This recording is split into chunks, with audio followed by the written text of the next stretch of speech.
My name is Greg. I'm 27 years old, recently divorced, and just looking for a fresh start. I spent most of my life in the city, working a dead-end job, living in a cramped apartment, and drowning in the noise of it all.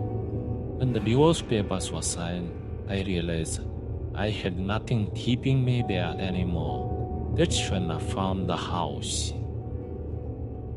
A Victorian style home in rural Colorado, sitting on a few acres of land, far from the chaos of the city. The price was shockingly low, almost too good to be true, but I didn't care.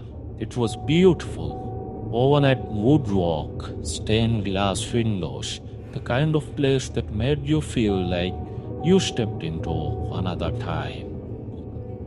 I moved in on a cold October morning, thinking this would be the fresh start I needed. I had no idea what I was walking into. That first night, I fell asleep easily, exhausted from unpacking. But then I dreamed. I was in the bedroom, but something felt off. The air was thick, suffocating. My body felt heavy, like I was sinking into the bed. Then I saw him. A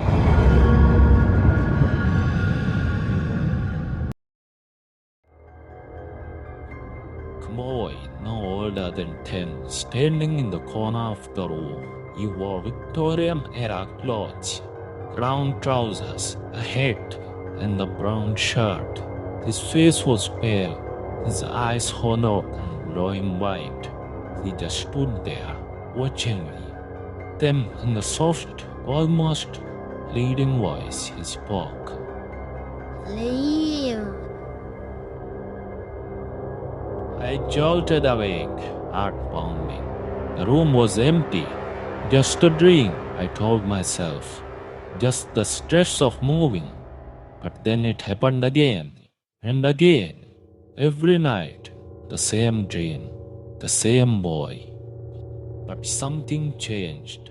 Each time he got closer. After a week, the dreams became unbearable. The boy no longer stayed in the corner. He moved towards me. Each night, a step closer. His voice grew louder, more desperate.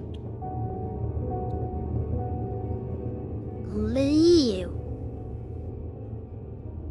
I started dreading sleep. I tried staying awake, but the exhaustion always won, and every time I closed my eyes, he was waiting. Then one night, the dream was different. He wasn't just standing there. He was right beside my bed, his pale face inches from mine, his breath cold against my skin. Leave. I woke up, gasping, drenched in sweat, and he was there, not in the dream, but in my mind, sitting at the foot of my bed. Get out! Every light in the room flickered. The air turned ice cold. I lunged for the lamp, my hand shaking, and flipped it on. He was gone. The next morning, I went to the local library. I needed answers. That house had a history, a dark one. A family lived there from 1873 to 1905. Among them was a young boy, somewhere between 7 and 12 years old. One day, he died suddenly. Rumors spread. Some said it was an accident. Others believed the unthinkable, that his own mother had killed him. And the worst part, he died in the very room I slept in. That was all I needed to know. That night, I didn't sleep there. I didn't even go back for my things. I left, and I never looked back.